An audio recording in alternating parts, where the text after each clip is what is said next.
Hi, Dr. P here to talk about partnerships in war games. Now this is something that I didn't really think about much until I saw it at Gen Con 15. This is two-player games rearranged to be partnership games. And that's partners who can move their partners' units in limited ways. That's very important. It can make the game interesting because there's a different dynamic going on, as well as making the game more social. I'm told these partnership war games are much more attractive to women, or if you prefer, less unattractive, by actual survey counts. Now, board games are traditionally two players, and card games are traditionally more than two players in general. I go to a university game club, quite large. We've had as many as 84 at one meeting, and that's a place for social interaction. It's rare to see any two-player game played other than Magic the Gathering. And even Magic is often played at the club by up to 6 people in one game. In other words, they play casually rather than seriously. I like to design what might be called semi-war games for more than 2 sides, but they've always been 1 player per side. Those games can accommodate up to 5 or 6 or even 7 separate sides. I think that mixed assets is the key to having interesting partnerships in war games. Yes, Axis and Allies can be played by partners, but your assets are entirely separate. They're not mixed in any way. The British can't move the Russians, as far as I recall. And that's not nearly as interesting as mixed assets, where, yes, each player has their own assets, but in certain circumstances, one player can move the other player's assets. And by assets, I mean pieces or anything else that the player controls that can do something.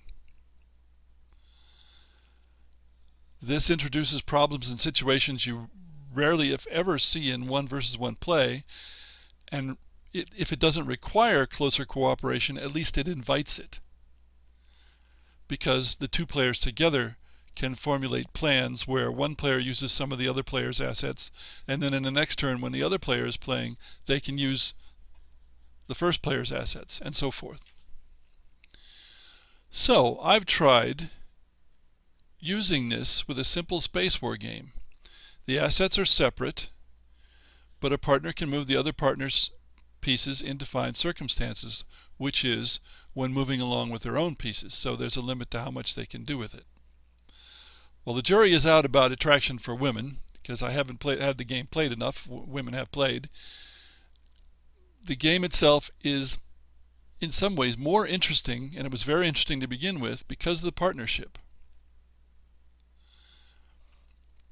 It's so interesting that I think even in 1 versus 1 play, I may retain this 2 separate sets of pieces and have the player alternate playing one set and then the other set, but being able to have them cooperate because it's so interesting.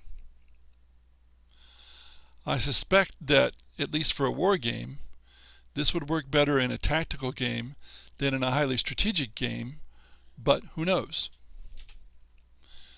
Now, what about non-conflict games? It would be hard for me to experiment because all of my purely 2-player games are war games. I don't have all that many, because I like games that more than 2 players can play, and this is why partnership war games of what's essentially a 2-sided situation is so interesting to me.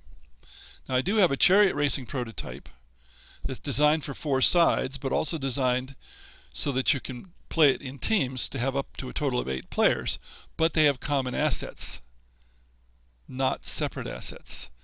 There are actually 2 chariots per side, but it isn't the case that one player always controls one chariot and one player always controls the other.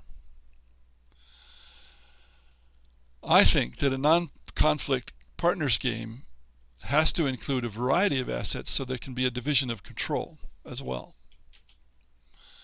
Now, I can see somebody playing Carcassonne partners playing alternate turns, but it doesn't have that level of interest that mixed assets brings, because of course in Carcassonne you have no assets other than the tile that you've just picked up.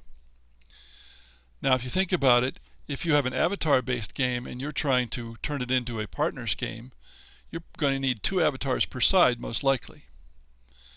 In fact, probably any very strong piece or a key piece is likely to be duplicated so that each player has one. In my Space War game, each player has his or her own home system and their own leader. Now, partners games are gradually going to merge into cooperative games and team games. Team games have often been used in miniatures war games, but there's rarely been mixed assets. It's more a case of somebody is the commander and they give orders to the others, or somebody takes the right wing, somebody takes the left wing, somebody takes the center, and they have their own assets, and that's that. Mixed assets is very much the key to making these partners games interesting, I think. In fact, a partnership game of that sort reintroduces some of the mess of warfare, but it does it in a way that makes it more social and more interesting to half the population of the world that doesn't very often play war games. It's definitely worth further experimentation.